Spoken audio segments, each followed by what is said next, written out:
Assalamualaikum warahmatullahi wabarakatuh. Eh, Sehat selalu. Bersama saya Aan, masih di narasumber yang kemarin. Kita melanjutkan ke part keduanya. Narasumbernya masih dengan Pak Abbas, Om Indra. Untuk yang udah nonton part satunya mungkin udah mulai paham ya ceritanya alurnya seperti apa, bagaimana kisah-kisah yang merinding, bukan begitu? Yang ngantuk. Lanjut aja teman-teman, biar kita semakin merasa merinding, semakin kita merasa lebih mencekam. Tetap terus tonton di channel Gong Misteri.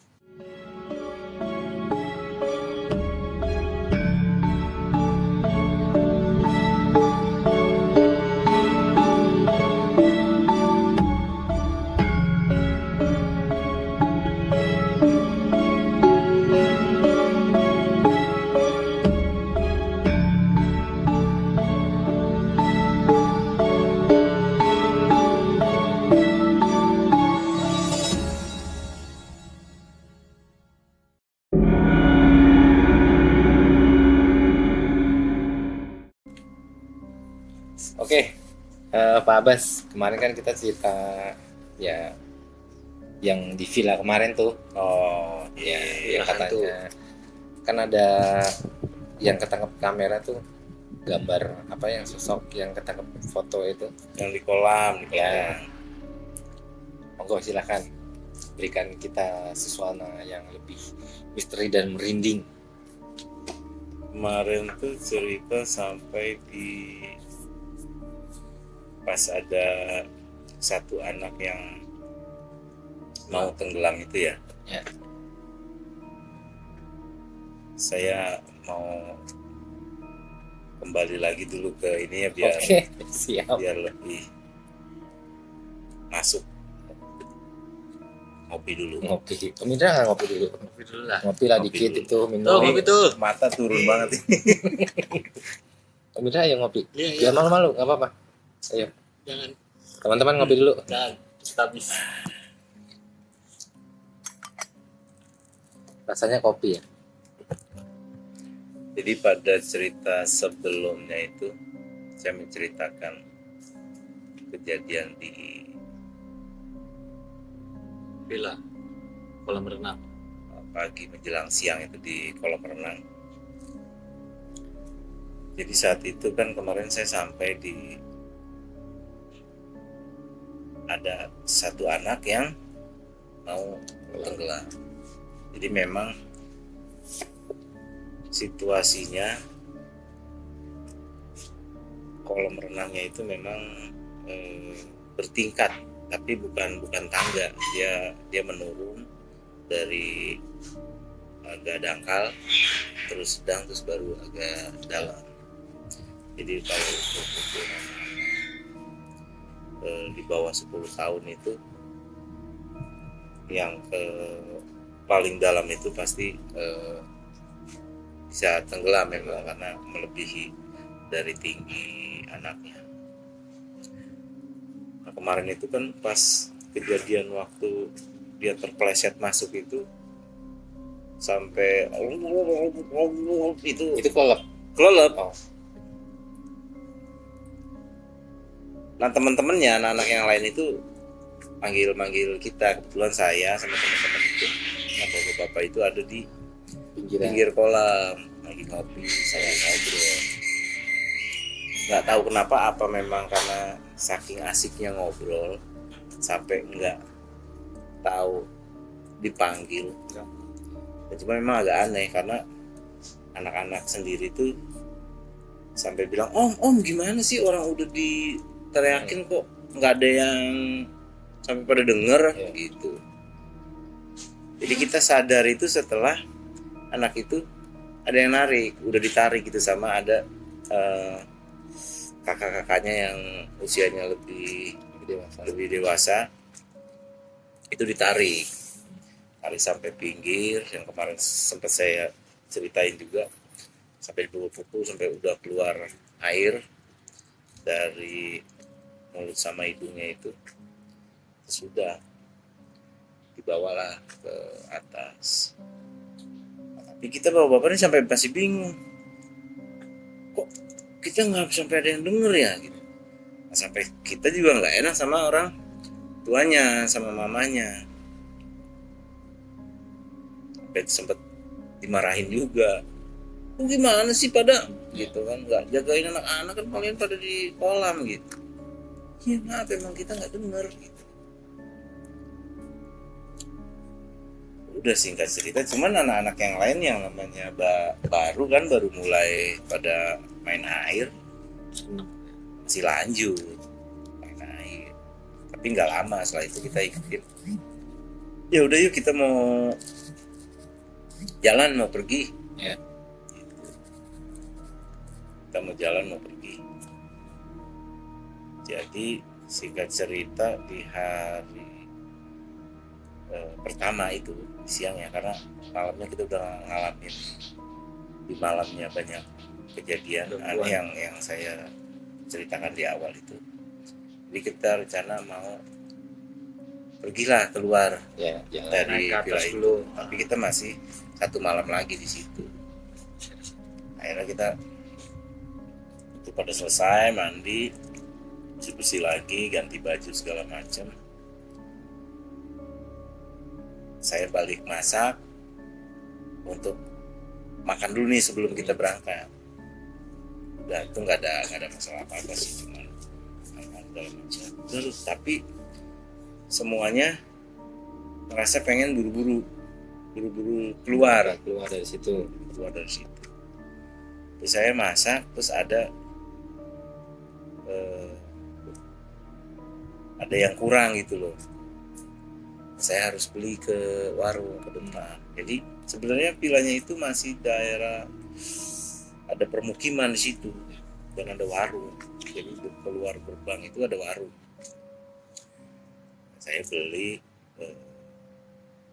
sayuran untuk perlengkapan sayur asem, ada yang kurang. Saya ngobrol sama ibunya, pelayan. Terus si yang punya warung tuh, ibu itu sempat nanya, apa lagi pada liburan di villa itu ya? Oh iya Bu,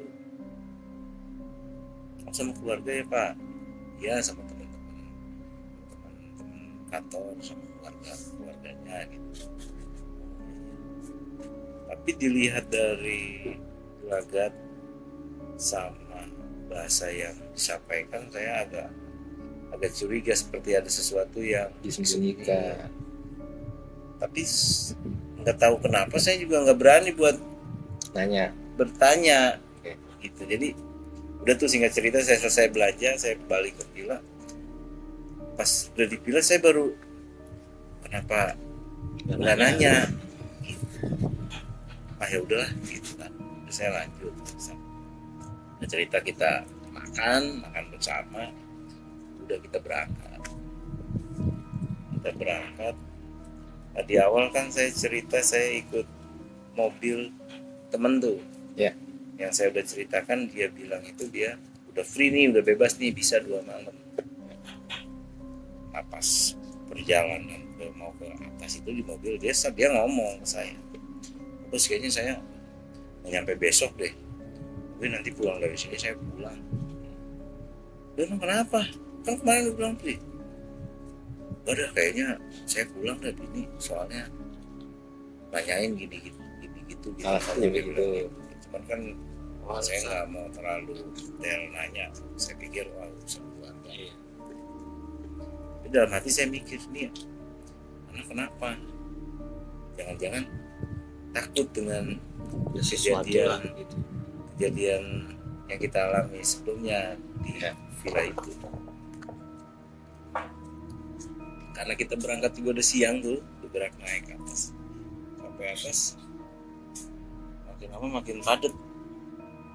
Dan ternyata benar, pas udah sampai atas juga kita mau cari parkiran di di sana ada wisata Telaga Warna ya? Telaga Warna. Itu nggak dapat parkir. Susah itu.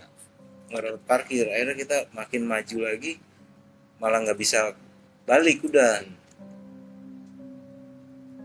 Jalan turun Susah juga. ditutup masih Itu ya satu masih arah satu ya. arah, jadi masih pada naik. Ya udah mau nggak mau akhirnya sampai lewat puncak pas sudah mau arah turun yang masuk Cipanas. Sampai situ itu pun susah nyari parkiran ke pinggiran karena orang udah banyak yang melipir. Ya udah akhirnya sebete-betenya lah tuh di atas itu, nggak bisa kemana-mana. Terus perbekalan buat makanan apa nggak bawa. Jajan lah. Akhirnya cuma jajan-jajan gitu aja kan. Sampai sore, waktunya udah di sana dibuka pun kita belum bisa bergerak kan karena kita di ujung. Sekalinya bisa bergerak juga udah nggak bisa jalan.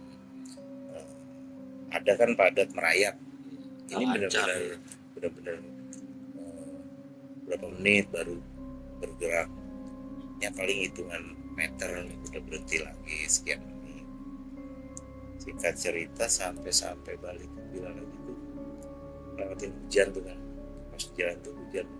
Udah, anak-anak juga pada lapar, mau melipir, susah beli juga susah.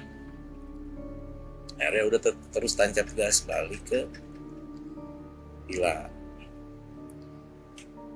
Nah teman saya yang bawa mobil ini itu udah gelisah. Aduh udah jam berapa nih, lu ngapa sih, gue harus balik, dia bilang. Nah lu yakin, di kita kan berangkat dari 3 mobil, terus nanti gue pulang jadi 2 mobil. Ya udah gini deh, barang semua masuk aja ke mobil gue, nanti gue drop di kantor. Oh gitu, iya jadi lu walaupun cuma 2 mobil kan cuma Orang aja. Mobil minibus sih. Akhirnya saya cerita sampai udah jam hampir 8:30 tuh, sampai di pulang hampir 8:30 itu cuacanya gerimis. Gelap. Udah teman saya itu udah bantuin deh, langsung masukin ke yang kira-kira barang yang udah nggak di ini, udah masuk ke saya semua deh. Akhirnya kita gotong-gotong tuh kontainer masukin, terus pakaian yang nggak akan dipakai lagi sama tas saya itu masuk semua, udah pokoknya seringkas mungkin kita buat pulang dengan 2 mobil besoknya. Udah, gue yakin balik, gue yakin. Dia sendiri pulang sendiri tuh Bagas. Sendiri, yang lain saya tanya ada yang nunggu, enggak aku balik besok. Ya udah nggak apa-apa, gue sendiri.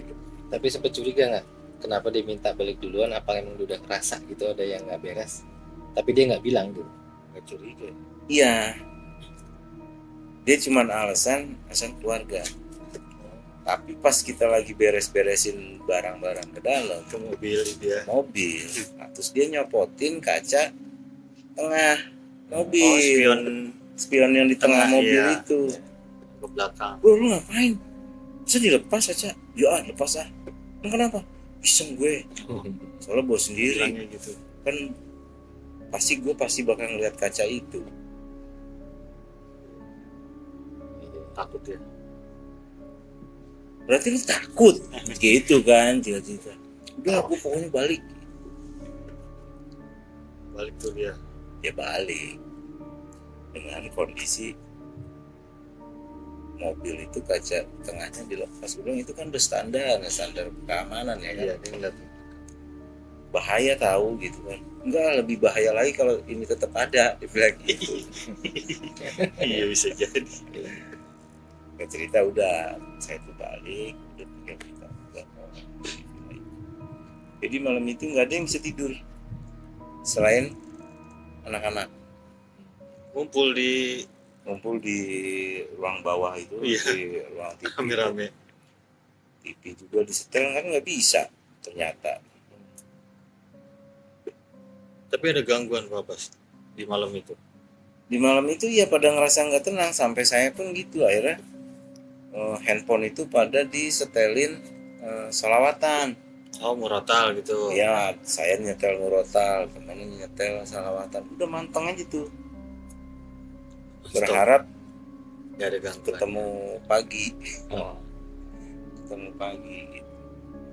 Tapi di malam itu perasaan tuh gak enak pasti. Pokoknya ya. semuanya ngerasa nggak nyaman deh. Nggak nyaman. Dan kita ngerasa, bukan cuma saya tapi semua itu ngerasa kayak dipantau, Sudah ada ada yang memperhatikan. Itu merinding, misalnya merinding lagi nih. Langsung Suminda berani sana sendiri berani kalau rame-rame. sama Pak Abbas. Kemarin soalnya bilangnya rame-rame. Sekarang Sekarang sama Pak Abbas aja. bagus. Villanya yang tahu Pak Abbas. Lumayan Nah, serem horor. kemudian singkat cerita sampailah pagi biasanya kita tuh kalau di villa malah mundur-mundur buat cekot. Iya, nyantai lah. Ini malah Buru-buru. maunya buru-buru. Oke. Balik. Begitu pagi udah langsung beres-beres itu. Anak-anak udah pada mandi-mandiin, ganti baju rapi-rapi, saya bikin makan buat sarapan. Kita pulang. Tapi juga udah masuk menjelang siang juga. Iya. Itu pulang mau turun. Tetap nggak bisa. Udah keluar villa, jalan pas sampai depan nggak bisa. Karena posisi arus lagi Naik ke atas. naik ke atas. Dikat dulu tak. Akhirnya itu pun banyak mobil ngantri mau keluar masuk ke jalan tuh banyak. Satu Ya jalur udah, biasanya. bete-betean lagi lah di situ. Hmm. Nah, karena apa? Karena bete-betean itu muncullah pada cerita tuh awalnya. Mulai pada mau cerita. Pada mau cerita apa yang mereka alami. Karena udah di luar villa, Udah berani. di luar villa, beranilah cerita gini-gini. Apa itu Pak Abbas? Nah, ada teman saya yang dia sebenarnya penakut sekali gitu kan. Tapi pas di situ dia ngomong tuh, kan anak-anak pada cerita gini. Wah, gitu doang mah nggak serem kata dia gitu. Udah mendingan. Nah saat saya berangkat itu lagi booming-boomingnya film KKN. Oh ya, KKN Desa penari. Betul. Nah itu belum ada tuh istilahnya bajakan juga tuh belum ada. Ya. Kita nyari coba browsing sampai ke Telegram segala macam nggak ketemu. Tidak. Jadi saling menceritakan temen yang nonton Spoiler film lah. itu. Enggak, yang udah nonton ke bioskop, filmnya gini.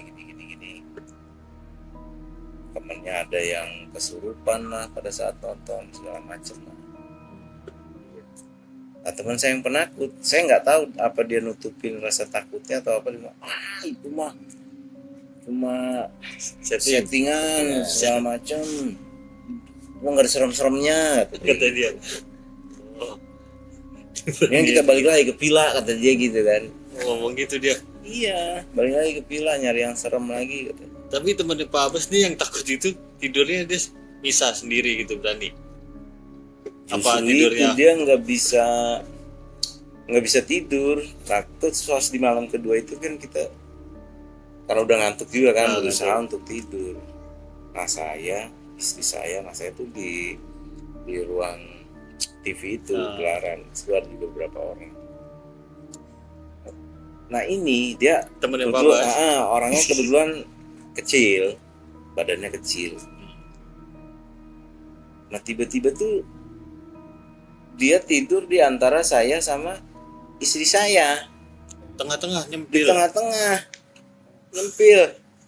Ketekin, iya. Takutnya teman saya ngelihat sampai dipoto gitu. Oh, iya. Dia berani di luar tuh. Sama kayak gitu. Iya serem juga ya. Nah akhirnya di jalanan itu mulai pada berani tuh cerita masing-masing yang termasuk Yang ngerasain temannya istri saya temennya saya, istrinya itu yang cerita, yang di awal saya cerita di Jakarta itu. Nah, di saat itulah dia cerita kalau dia pas hari pertama menutup jendela itu dicakar, terus dia kasih lihat tuh lukanya juga dikasih lihat sama dia. Ya ampun, kenapa nggak sih kalau gue cerita di sana, waduh bisa repot dia bilang. Tapi dia ngeliat sosoknya apa Bas yang nyakar itu? Enggak. Tangan Enggak, kuku aja. Iya, kayak tangan gitu, ada buku aja gitu. Nggak kelihatan sosok. Ya terus kan ada lagi yang cerita lihat di kamar mandi, terus pada cerita, iya tuh Pak Bos yang di kamar yang di bawah, yang Pak Bos harusnya di kamar itu kenapa nggak tidurin? Ya orang ada ini yang di sini, ya pantesan kita juga ngeliat kayak gitu. Itu ngeliat yang ada saja, terus maksudnya apa itu dipalangin gitu kan.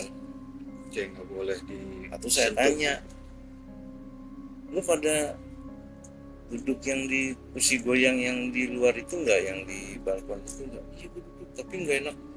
Awalnya tuh enak tuh goyang, tapi sininya kayak aneh, udah buru-buru bangun tuh dari kursi goyang itu gitu.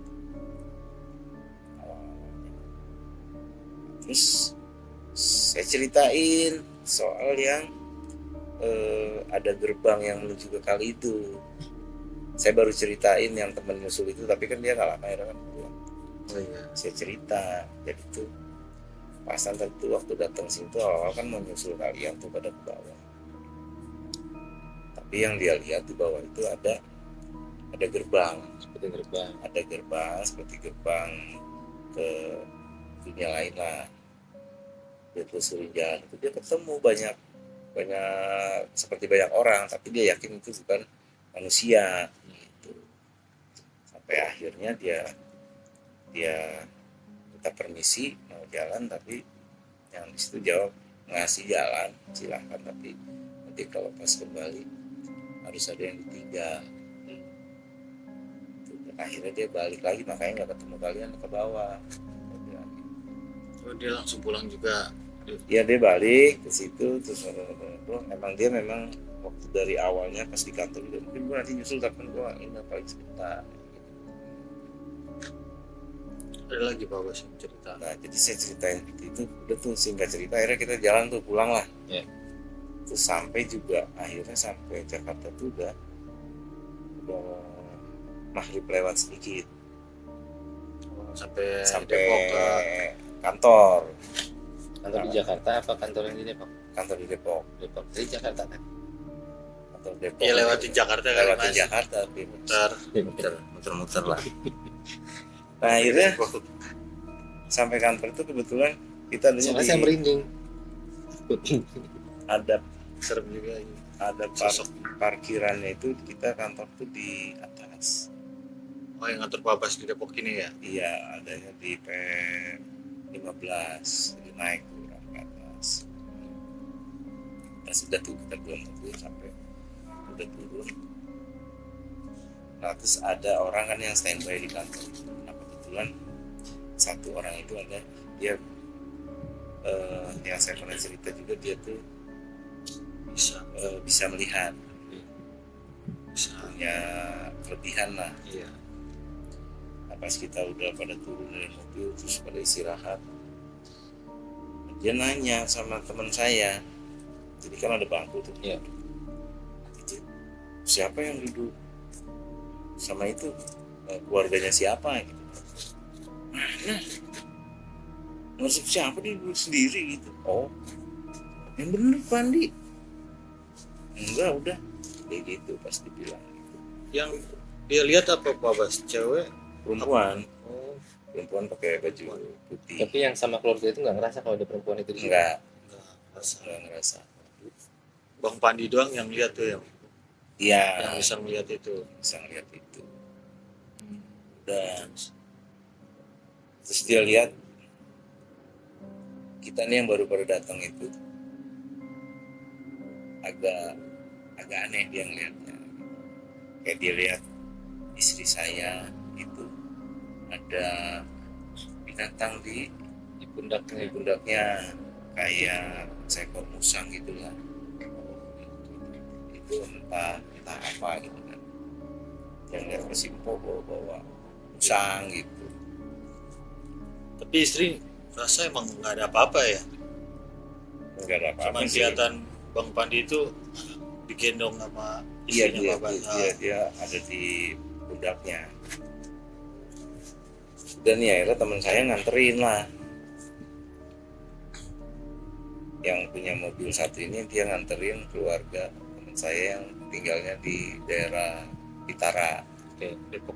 pulang ke rumahnya, dianterin sama dia di drop. Sampai situ dia balik lagi, saya masih ada di kantor karena saya istirahat dulu kan sama nemenin keluarga teman saya yang di Jakarta.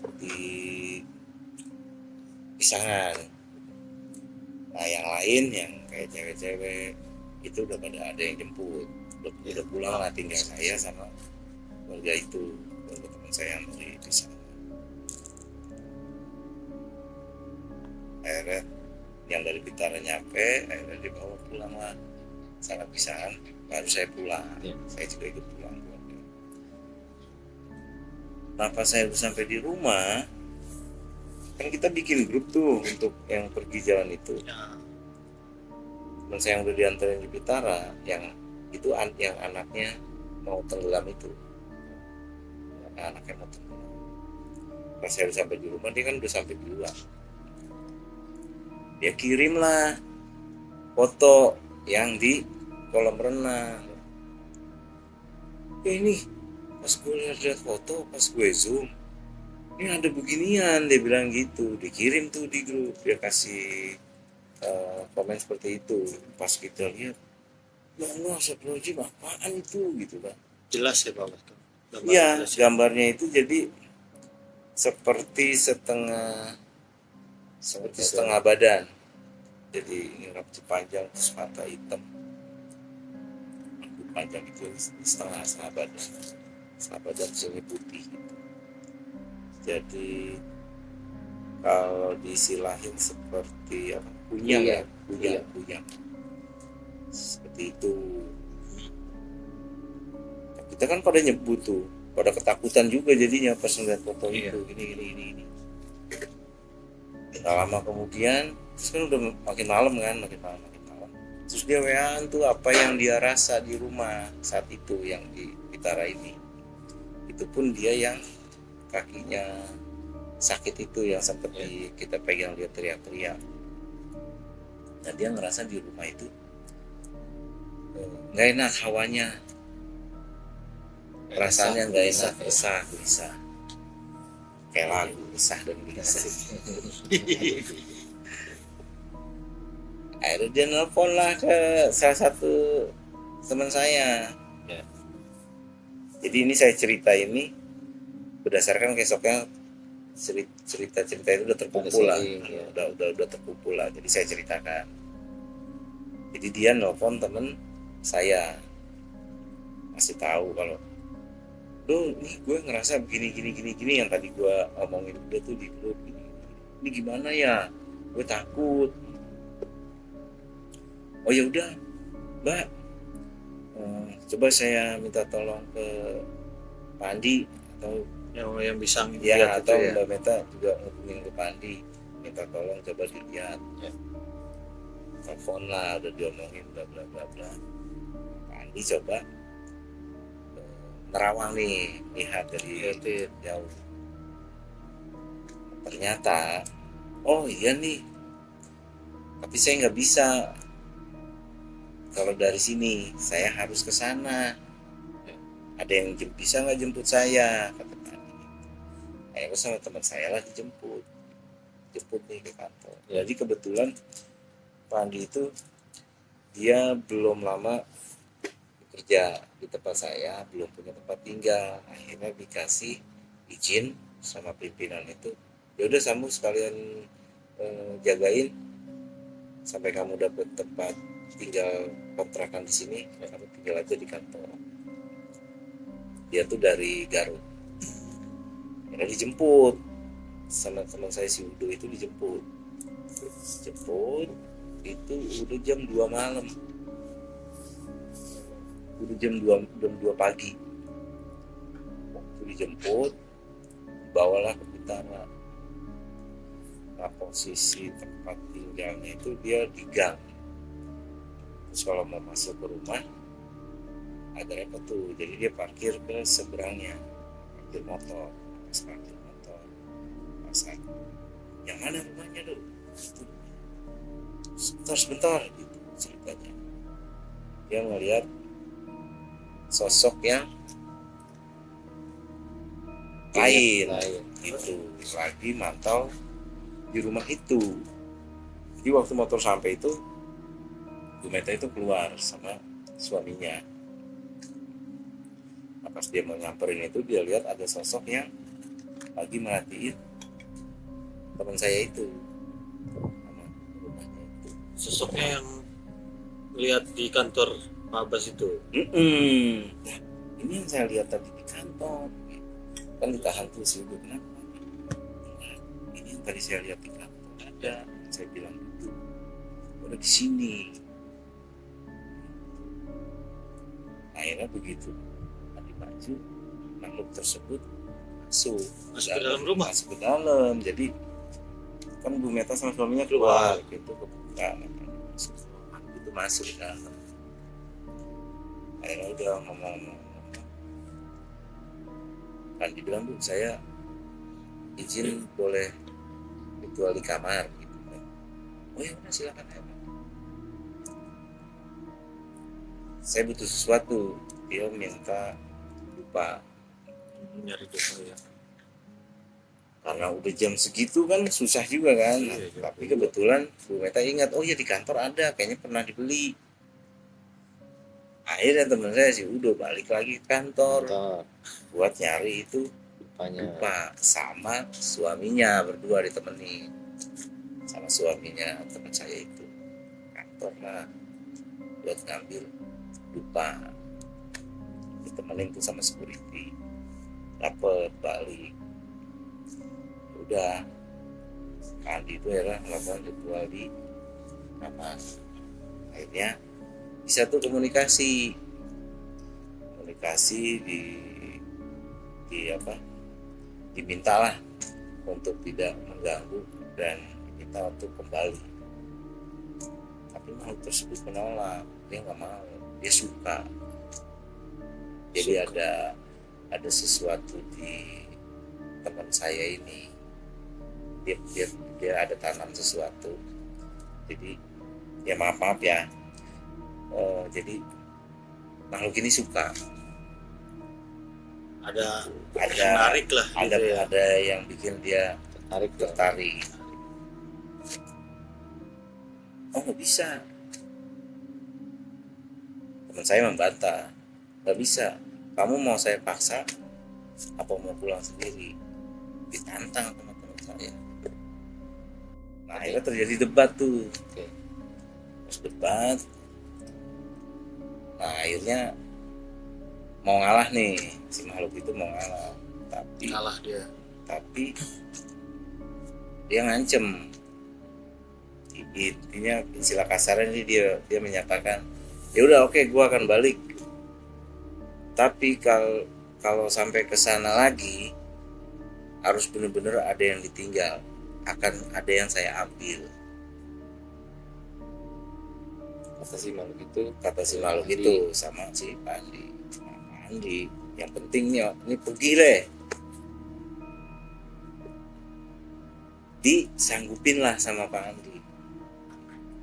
Oke, cukup, pokoknya sampai di sini, kita nggak akan ke sana.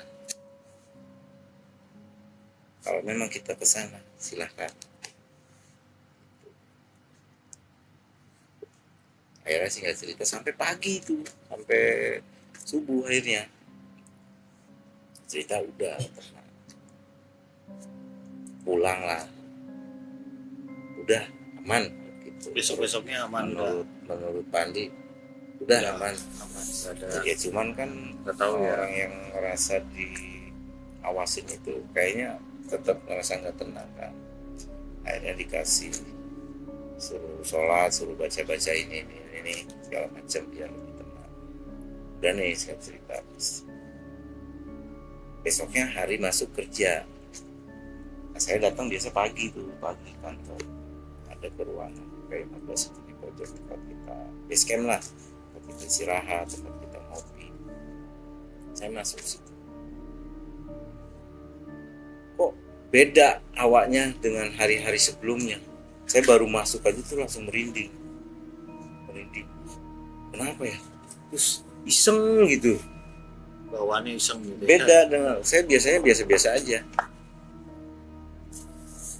Kayak masih ada yang ngikutin gitu. Apa saya terpengaruh dengan, kan anak-anak pada cerita terus tuh di grup itu kan, ini begini terus yang Bu Meta itu ngalamin begini. Akhirnya saya ke handphone setel Murontalan non stop itu di ruangan itu. Jadi setel Murontalan, salawatan itu 3 hari begitu terus selama 3 hari sampai benar-benar ngerasa udah balik lagi ke situasinya, hawanya seperti biasa normal lagi. gitu. Nah akhirnya sampai sekarang pun kita masih suka ngebahas itu. Kalau misalnya mau pergi mana-mana suka istilahnya terlontar canda-candaan, kita kesana aja lagi yuk, pilasannya lu masih penasaran nih gitu kan. Itu masuknya pesugihan. Tapi kan kita udah kasih tahu, udah diinfokan sama Pak Andi ya kalau bisa jangan sampai ke sana Ya. karena dari si makhluk itu sudah menyatakan kalau sampai ke sana Harus ada yang ditinggal, harus ada yang ditinggal dan ada yang mau diambil. Tapi anak-anak tetap ada banyolan-banyolan aja sih, artinya kalau nggak kita ke warungnya aja deh, kita nanya deh itu sama orang warung gitu kan, saking penasaran Sih emang ya. ada apa sih sebenarnya di situ ya. Tapi itu bagian dari ya kisah ya, cerita ya, pengalaman juga lah. Artinya memang harga juga nggak bisa jadi patokan. Emang villanya waktu itu berapa Bas untuk nginep? Satu malam itu di bawah 2 juta. Saya nggak perlu sebut berapa pasnya, tapi di bawah 2 juta. Ya, berarti ya masih di bawah, posisinya di bawah ya, bukan posisi di puncak atas gitu. Oh bukan, masih agak Masih di bawah sebelah kiri. Villa bagus, luas, kamar banyak, View-nya enak ya. view-nya sebenarnya kalau di belakang itu dirapin buat semak-semak hutannya itu dirapin sebenarnya bagus. Cuma ya mungkin saya nggak tahu juga, mungkin di situ udah ada perjanjian khusus juga seperti apa. Iya kayak perjanjian. Itu. Pesugihan enggak ya Mas? Bukan pesugihan sih. Perjanjian mungkin ya. Karena dilihat dari dalam vilanya pun saya temuin ada sajen-sajen gitu, artinya memang lumayan. Dan teman saya yang kesana yang saya bilang nyusul itu kan dia paham juga. Nah itu dia ngeliat di situ memang makhluk yang istilahnya udah Lama. tingkatannya itu udah orang yang udah tua-tua lah ibaratnya, yang lama emang sesepuhnya gitu, yang lama juga di situ dan di situ. Seperti itu. Nah, saya pengen tahu nih, villanya itu villa tua ya Pak Bas ya, lama ya. Villa tua. Nah, yang saya tangkap begini, dari beberapa teman-teman yang mungkin juga paham ya, mungkin dulunya itu adalah rumah tinggal lalu dirubah menjadi villa. Nah, orang yang memahami atau menganut atau juga yang mempunyai sesuatu zaman dulu kan pasti ada tanaman-tanaman khusus untuk menjaga. Ketika yang punya rumah itu dulu sudah tidak ada yang merawat lagi nih, akhirnya apa, si bangsa halusnya ini mencari yang tadinya dirawat, yang tadinya dijagain, ikut ngejagain, akhirnya nggak ada yang rawat lagi. Nah ketika ada orang lain masuk dan baunya wangi menurut mereka, itu diincar, itu namanya ketempelan. Nah, sajennya itu sebenarnya itu untuk menetralisir dari bangsa lembut untuk tidak mengganggu. Itu hanya kayak seperti buah pagaran aja. Tapi Ketika ini yang mengganggu. ngasih sajennya itu tidak tahu tata caranya, mungkin ada yang kurang. Nah, ketika yang lihat ini, ya itu nanti kebocoran antara dua dimensi alam itu, mereka bisa masuk ke alamnya kita. Ya, Kayaknya apa? atau saya juga merasa mungkin ada sesuatu yang tidak boleh dilakukan di situ. Tapi kan serba salah nih. Artinya yang penjaga villa ini serba salah. Kalau dia kasih tahu, Pengunjungnya takut. Tapi ketika nggak dikasih tahu malah menimbulkan hal yang nggak baik gitu, efeknya ke yang pakai villa. Nah, yang saya alamin tuh seperti itu. Jadi dia tuh nggak menceritakan yang sebenarnya. Jadi waktu kita ada main gitar apa itu berisik terus sebenarnya kita malah mau sewa alat karaoke segala macam, kan di situ udah nggak boleh. Tapi dia bukan menyatakan tidak boleh, tapi tidak ada alatnya gitu. Secara halus berarti melarangnya. Iya. Tapi yang namanya tempat wisata, tempat kita berlibur gitu kan, artinya kita bisa apa aja yang kita lakukan di situ. cari hiburan. Artinya bisa karaoke. Itu pengalaman sih. Gimana Om Indra, kalau misalnya nginep di tempat sana sendirian, saya yakin Om Indra nggak berani Berani kalau rame-rame. sama Pak Abbas. Jadi ganti temanya ya, kalau kemarin rame-rame sekarang Pak Abbas. Tapi saya yakin Pak Abbas sekarang nggak akan mau karena udah tahu. Iya, makanya Jadi ente sekarang nggak berani ya? nggak berani. Nggak boleh, saya Saya juga pun nggak mau juga nggak berani. ke area situ lagi, saya nggak mau. Kalau ke puncak tempat yang lain sih oke, karena belum lama juga saya tetap Pergi naik ke sana. Nggak ada masalah juga ya Pak. Alhamdulillah aman. Berarti part 2 ini kita sudah tamat nih ya, selesai nih dengan cerita Selesai. penginapan angker di Villa Puncak. Masih banyak pasti cerita Masih di banyak. Puncak. Jadi kalau cerita nggak usah banyak-banyak, satu-satu dulu sampai tuntas. Ya, jadi nggak usah langsung. Ya mungkin nanti dari apa yang saya ceritakan, mungkin dari teman-teman mungkin lihat Ada video pengalaman. ini, mungkin kebetulan teman yang lihat video itu mungkin Pernah. teman saya yang ikut, mungkin nanti bisa komen di situ. Oke, silahkan. Langsung cerita juga boleh Pak Abbas ya di sini ya. Dia ada cerita apa yang dirasain dia gitu. Mindra, ada yang mau diceritain lagi nggak? Besok aja ngantuk. Nah, sekarang aja. Oke teman-teman, terima kasih banyak yang sudah menonton. Semoga terpuaskan oleh Jam berapa cerita. Mas? Jam 2. Ntar dulu saya penutupan dulu Oh ini. iya, ulang. Semakin malam semakin larut. Ya, tidak mungkin juga sampai pagi ya, bisa habis memorinya Mas Dito. Di part 2 ini sudah tamat. Besok kita lanjut lagi yang part lainnya. Teman-teman cerita-ceritanya berantakan saya ngomongnya ini. Teman-teman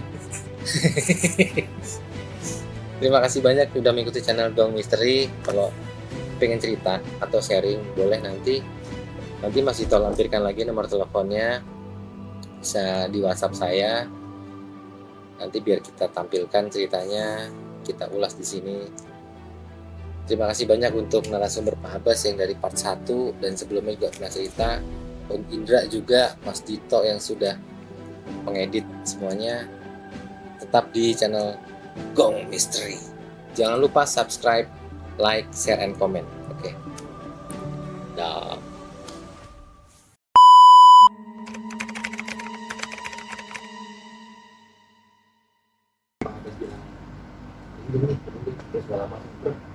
Itu saya udah tahu.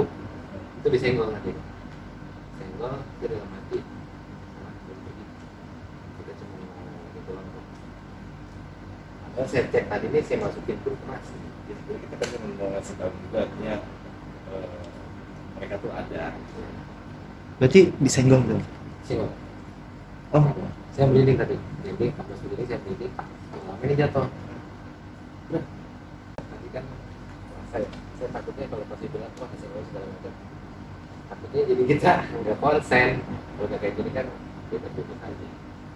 Tapi yang jelas sih belum mati. Kita masih hidup. Bangga tuh udah 2.